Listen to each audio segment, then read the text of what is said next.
धनश्री गायकवाड़ लिखती हैं, शिव ही यदि आकार लेके प्रकट होते हैं तो वो ही वापस शिव भी बन जाएंगे। यानी आकार से निराकार तो सभी आकार निराकार हो जाते हैं। क्या थिंकिंग से तो होने ही चाहिए। कितना विस्मयकारक है ये ब्रह्मांड का स्वामी खुद को आकार लेके इतना छोटा हो जाता है और किसी भी रूप में खुद को देख सकता है और वापस मुक्ति तक जाता है। कितनी विविधता देख के आंखें खुली की खुली रह जाती हैं।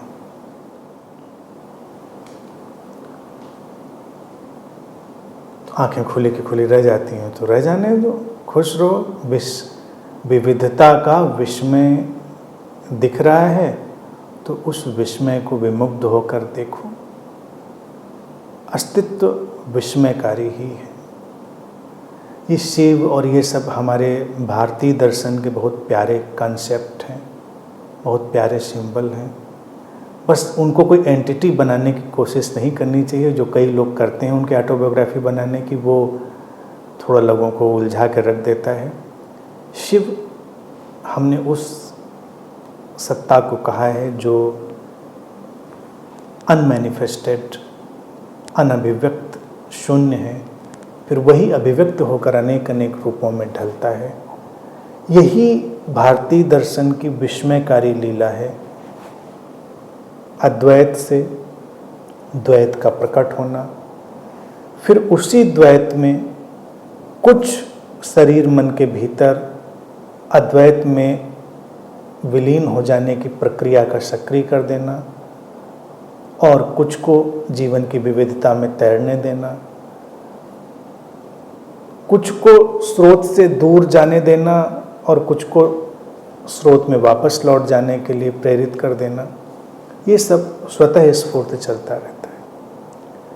इसीलिए इसमें कुछ भी उलझने की ज़रूरत नहीं है कि क्या है, क्यों है, कैसे है। ऐसा ही है।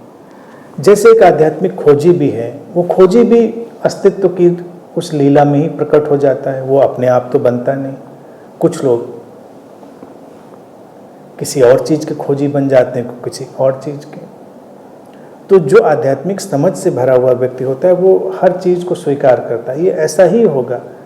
सीकर भी उस अस्तित्व की, जिसको हम भारतीय दर्शन में लोग कहेंगे शिव की, जो भी लीला रही उससे हम उसको समग्रता कह लें, शून्यता कह लें, जो भी कह लें। अब उस खोजी में से भी कुछ लोग उस अवेकनिंग की तरफ चले जाएंगे, कुछ हेलुसिनेशन की तरफ चले जाएंगे। कुछ हेलुसिनेशन में देर तक रहेंगे, कुछ जल्दी वापस आ जाएंगे, कुछ अवेकनिंग में भी जल्दी जाएंगे, कुछ देर तक जाएंगे। क्यों होगा, कैसे होगा, ये भी उस अस्तित्व की लीला पर ही खड़ा है। कुछ शरीर मन में वो सेपरेशन, अलगाव पैदा होगा और कुछ में वो सेपरेशन, अलगाव समाप्त होने की अंतर्दृष्टियाँ पैदा होने लगेंगी। तो ये विस्मयकारी ही है। जब कभी घटता है तो इसीलिए व्यक्ति, जिसको ये बोध घटता है, तो जो लिखा ना, आंखें खुली की खुली रह जाती हैं, तो वही अभिव्यक्ति उसके अंदर होते हुए अवाक रह जाता है। समझ नहीं पड़ता ये क्या तमाशा है। यही है